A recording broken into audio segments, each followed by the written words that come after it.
Hello, my garden friends. This is Jersey Shore Lisa from MyNJGarden.com. Thank you for joining me today in June 2021 for my Food Forest Garden Tour, the 2021 Front Yard Food Forest Garden Tour. I'll do 3 videos in this series, one for the front yard, one for the backyard, which will include the greenhouse built from old windows, and one for the side yard. Because it's too much to put in one video. And so we're gonna start here. I hope that you'll subscribe to the channel and continue to join me for updates. I'm updating frequently this year, at least once a week, mostly twice a week. And let's get started. Let's see, this is kind of the path into the front yard. It's a terraced front yard with terraced beds, but I didn't do really too much earthworks to terrace these beds. I simply used logs in the front downhill side of my food forest beds in order to hold that mulch and all that nutrients around the plants. Down here at the very front, we have what I'm calling my Meadow Strip. It's my no-mow section of the yard, and I've been tucking in. I spread wildflower seed here. I tuck in perennials so that I can really fill in this space, and I've been doing this for a couple of years now. There's peppermint down there and some hibiscus. That's an aster that I gave a haircut to a couple of weeks ago, and now it's growing through it, so that's going to be nice and branchy and bushy. I did tuck a chamomile that popped up someplace else because I'd like that to reseed. I recently cut down the comfrey in the back there and spread it as chop and drop mulch, so that's coming back. We have some milkweed behind this aster, so I'm happy that that's there and that caught on. I think I started that from seed back there. And then there's a blazing star liatris that's about to bloom. I also have some fennel here, and it looks like a lily is coming up there, but I'm not quite sure. It hasn't bloomed yet. There's some bee balm that I put in this year that I got from a local nursery, and I'm not sure what this is. I transplanted that last year, but I can't remember what it's called. This definitely came up from seed, and I'm not sure what that is either, but it has purple flowers. And there's, I believe that's goat's beard back there, and Agastache is right there. There's definitely some skullcap coming up around inside the food forest, and that kind of spreads by runners, so I won't be surprised if that becomes fairly aggressive. There's some more hibiscus. This is native hibiscus. It's gonna have a big pink flower like the size of my hand. It's not the big dinner plate hibiscus. These are natives. And this here is tall garden phlox. That's flax in the back, and that blooms reliably, really, as soon as it's one of the first things to bloom in spring, and it blooms all through the summer right up till frost.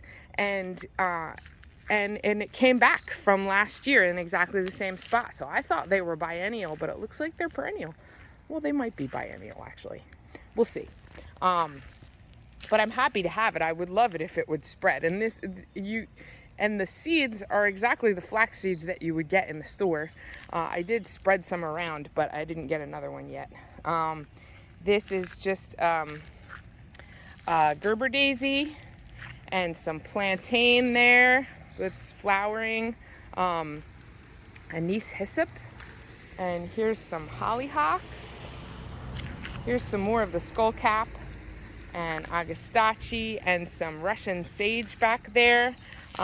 There's butterfly weed, and this is Yucca that's flowering for the first time. It looks fantastic.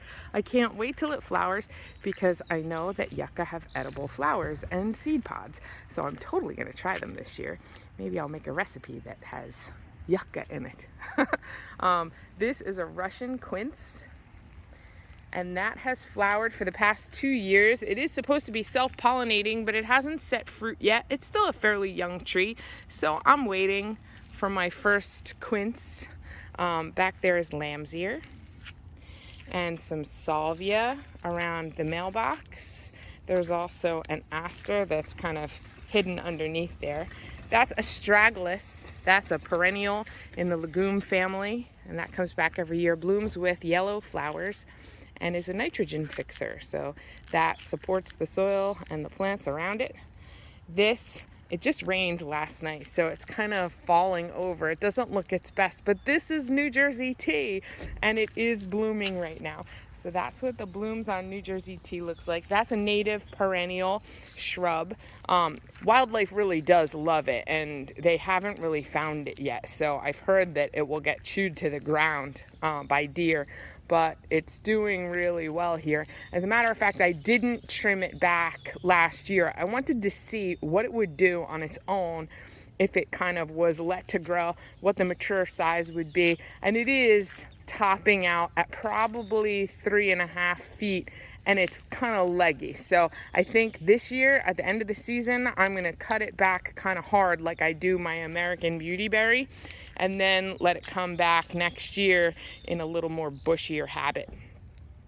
There's some butterfly weed down there. There's another blazing star, a rose, a mini rose, and some yarrow down in front. There's oregano and some daylilies that I actually lifted out of the woods nearby. And I brought them over here, and I think they're wonderful. I'm so glad they're blooming now. They didn't bloom last year. There's haskap here, which is honeyberry, and that is in the honeysuckle family. It's related to honeysuckles, and you'll get oblong berries that look like blueberries, but supposedly they have their own flavor. So I have one here, and 2 more elsewhere in the yard, and I'm looking forward to my first fruit. I haven't tasted those yet. This is a sweet cherry. It's a dwarf sweet cherry. And we have another haskap over here, and then I put in some seed from spaghetti squash that we got from the grocery store, and that's coming up. So there's another New Jersey tea. This one I started from seed, which is really tricky to do because New Jersey tea seeds germinate best when they're exposed to heat, actually. So it's recommended that you boil the seeds for a couple of minutes. They're very small, and then you germinate them. So I actually did that, and I roughed them up with some sandpaper. Or I might have just roughed them up with some sandpaper before I planted them rather than boiling. Now I can't remember what I did because it was a while ago. And this is the second year for that plant. Let's see. So this is the Meadow Strip.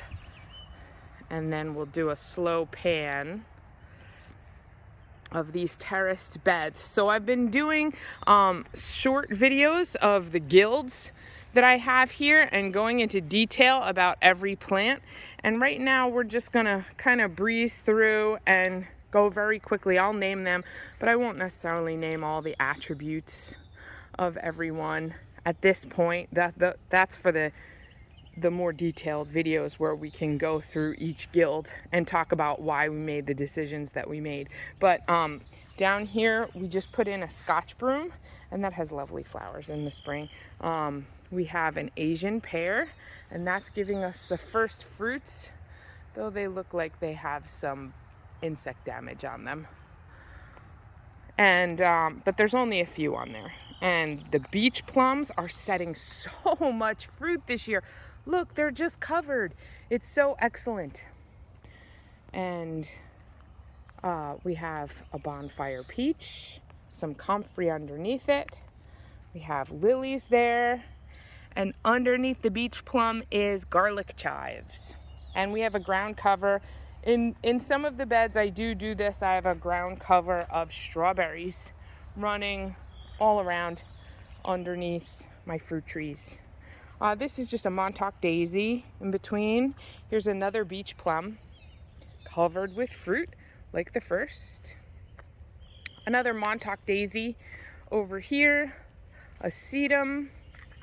This is where I cut down the Nanking cherry that was suffering from blight, and it looks like it wants to regrow. So I need to really coat this in some really healthy compost to try and battle out whatever that plant was fighting. This is a peach, a Red Haven peach, and there are peaches on here. That's exciting. There's that other Nanking cherry. It's about half cut down. I have to get rid of the rest of that one. There's lavender, an iris, a peony, more lavender in a pot. I tucked a pepper in beside it. And here is another beach plum. This one is much more, it's growing more upright than the others. The others are really kind of growing laterally. You could see the fruit all over it. And this one is actually suffering a little bit from an aphid attack. But I have seen so many little ladybug larvae, there's one right now, all over this beach plum. They are taking care of those aphids for me. I don't even have to address it. So I'm backing up now. And over here, this flowering, spread out monster is Valerian. And the flowers do not smell wonderful, but it's a very medicinal perennial plant. And behind that is the high bush cranberry. That's done flowering. There's a few fruit on there. It's supposed to be self-pollinating, but I think that having another viburnum in the area would probably increase fruit set. There's not much fruit that's happening on that plant. Over here we have serviceberry, and this serviceberry has been struggling to get going and do anything for years in this spot, mostly because the bunnies love it. So the bunnies come and mow it down, and it still wants to grow, so it's spreading out a lot. I feel like I need to pop these out of the ground and pot them up, and then spread them around a bit. But there's that central area looks like it's gonna stay. I'm not sure what this perennial is. It's a native that I got from a friend when we swapped plants last year, and I can't remember what it's called. This is an African lily that I just put in, and then there's something called ismene. Those were bulbs that I got from the store this spring. This is an apricot. No flowers yet, no fruit yet. It's a small tree, and it looks very top heavy. It has like a very narrow trunk, but it's holding its own. It does look like it has some spots on the leaves in some places. So I think it's just young, and it's very sandy soil.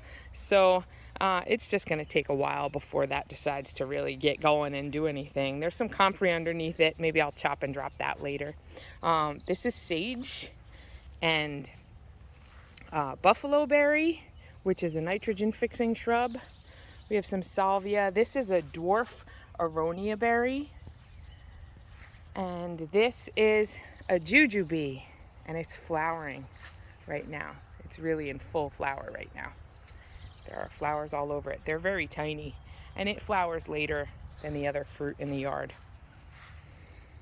Let's see, the next terrace bed, we start with another jujube. So they do need a pollinator, and this one is planted very close by, and this one is also flowering. We have goji berry right there. Most of the fruit have been either picked by me or the birds, but it did fruit this year. There's also lots of strawberries underneath as a ground cover. And then there's that high bush cranberry over there. This bed is my apple tree bed, and it's kind of really out of control right now. It's kind of a little overwhelming, but that's okay. We're starting with a rose over here, and this is a bronze leaf fennel. And these don't get as tall as the other fennel. I also started from seed, but this bronze leaf fennel stays kind of lower, and it doesn't bulb up at the bottom. So it's really just for as an herb. This is a Honeycrisp apple tree, and the apples are just awful this year. I haven't sprayed them with anything, even though there's lots of things blooming all around it. Those beneficial buggies were not able to deter the bad guys who decided to attack the apples. So we also have a red leaf sand cherry and a black aronia berry, also called the chokeberry, behind it. There's a peony down underneath this apple, but it's been surrounded by all of this wonderful cilantro that's in flower. And it's floppy because of the rain, but it's flowering right now, and I love it running through this bed. We also have a golden delicious apple here. The bird bath is filled with rain. Here's another goomy berry, and the bee balm in the back there that's trying to recover because I let too many leaves stay in that spot and I choked a lot of it out. This is a Joe Pye weed. I tucked in a couple of tomatoes. There's a young rosemary and some daffodils that are spent that bloomed early in the spring. This is a small elderberry. That's actually a seedling. And this is the big elderberry. And that has buds all over it. That will be blooming soon. Let me show you some of those buds. Underneath the elderberry we have gooseberry, and this is rose campion in bloom. Isn't it beautiful? It looks a lot like lamb's ear, but the flowers are very different. That's a heuchera, coral bells. I don't know what this is. It's probably just a weed, but who knows? It might be something wonderful, so I'm leaving it and I want to see what it is.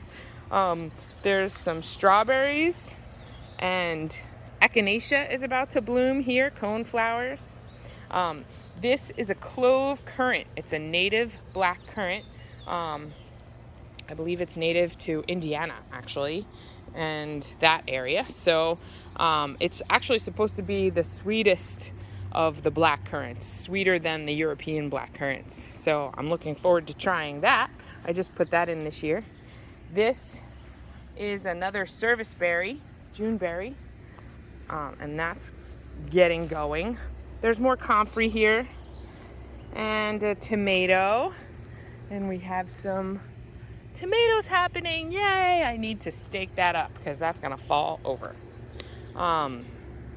There's a red currant back behind the elderberry, and the elderberry is really just putting on such a show. Wow, it's so substantial. It's such a fantastic specimen. This is a Yastaberry. A Yastaberry is a cross between a gooseberry and a black currant, and that's my favorite berry in the yard. They are so delicious. I'm gonna definitely make that into jam because I made it into jam last year, and it was so good. I went through so much of it. There was no preserving of that jam. It was in one big container, and I left it in the fridge, and I went through it very quickly. This is rhubarb.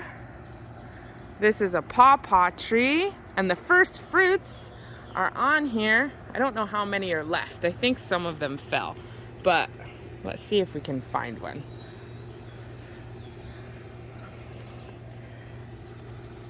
There it is. Can you see it? I'm gonna get to taste pawpaw, finally.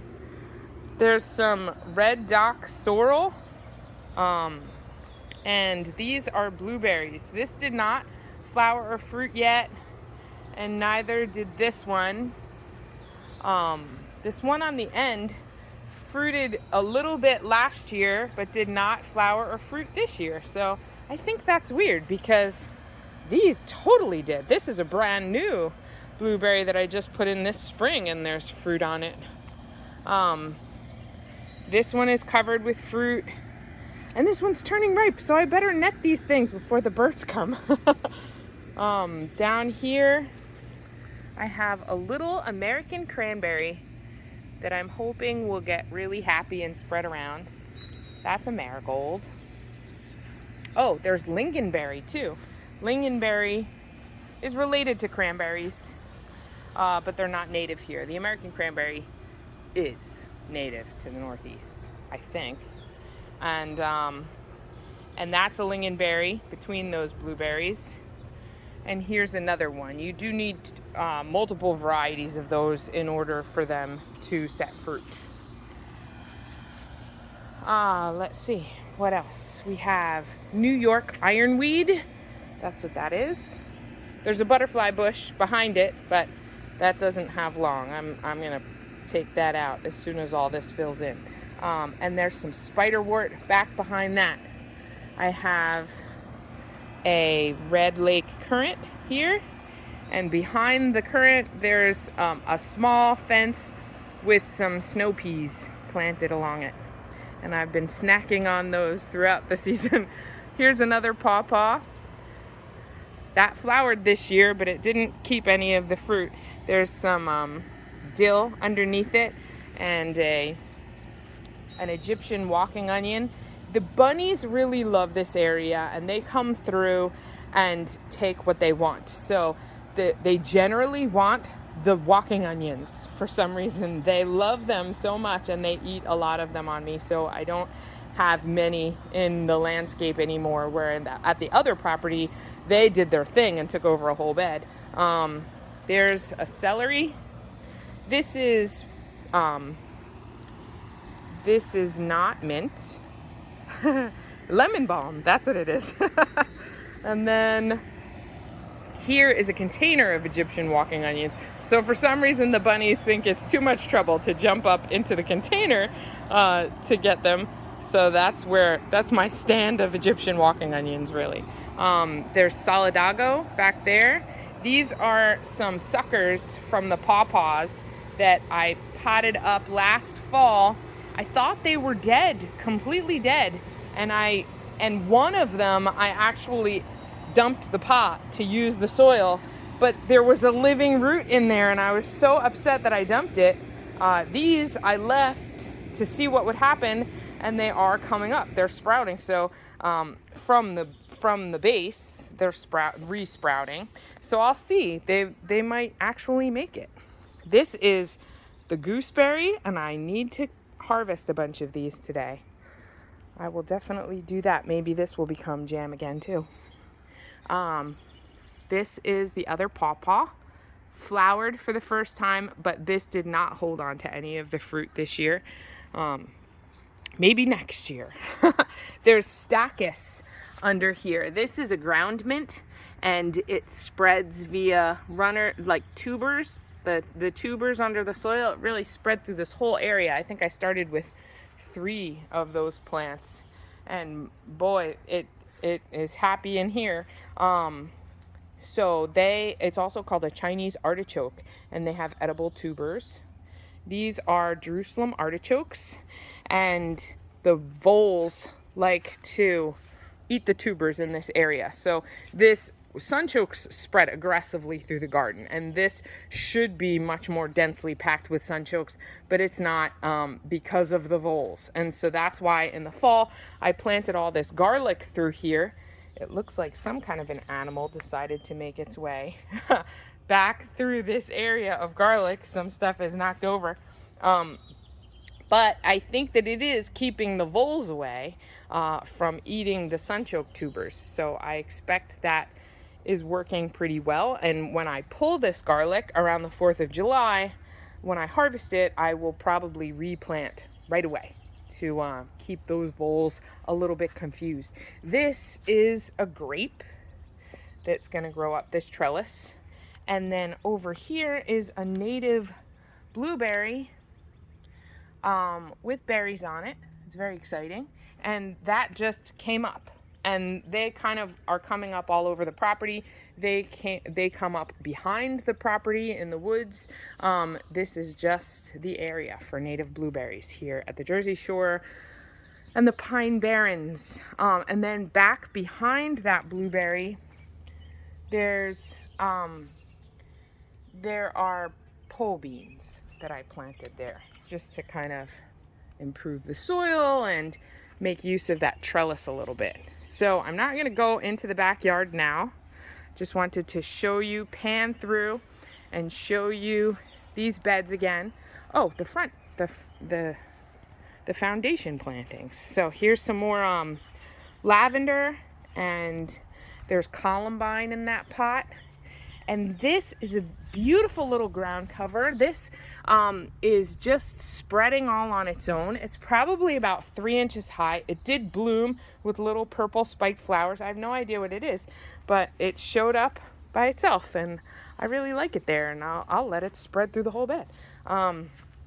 These are 4 o'clocks that keep reseeding themselves, and there's more lemon balm back there.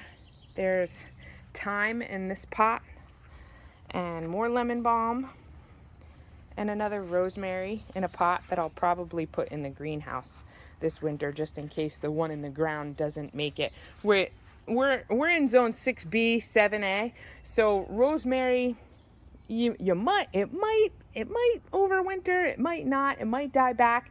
You might have to protect it, you might not, so I'm gonna hedge my bets and bring that one in the greenhouse, so I'll definitely have rosemary for next year.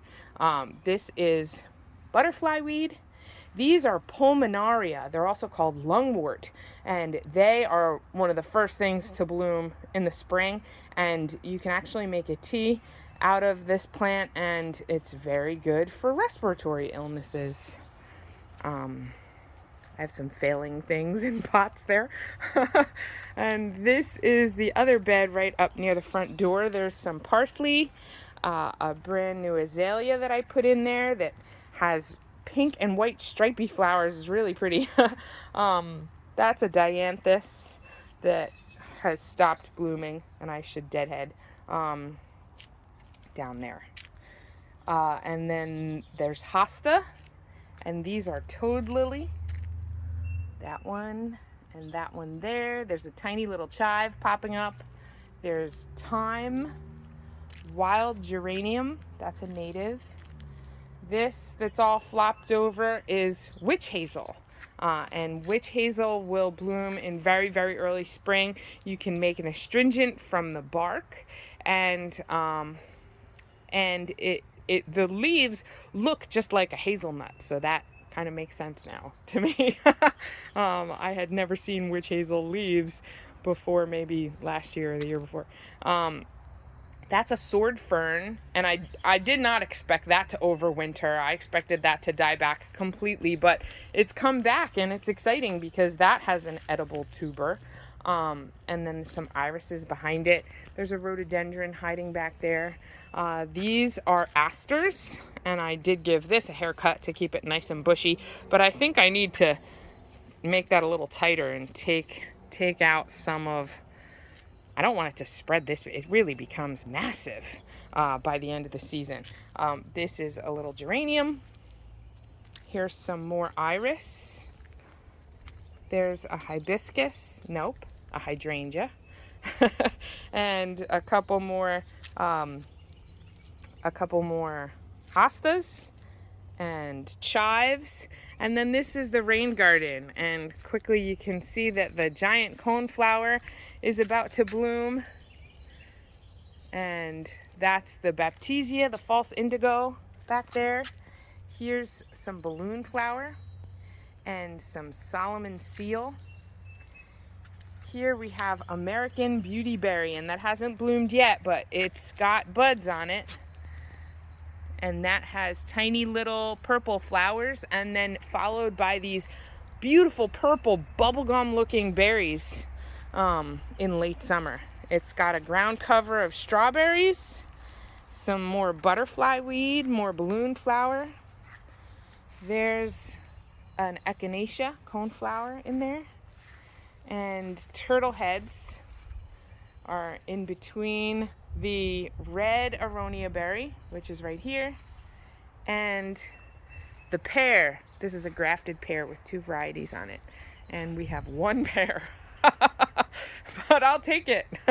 It actually had a lot more blooms in the beginning of the season, but the squirrels took them all on me. So I don't know what I'm going to do. I'm going to have to net the pear in early spring to keep the blooms on. Okay, so that is my 2021 front yard food forest garden tour. I hope everybody enjoyed it. I wonder if you're still with me, and I hope you join me next time. Everyone, thanks for watching and happy gardening. Bye-bye.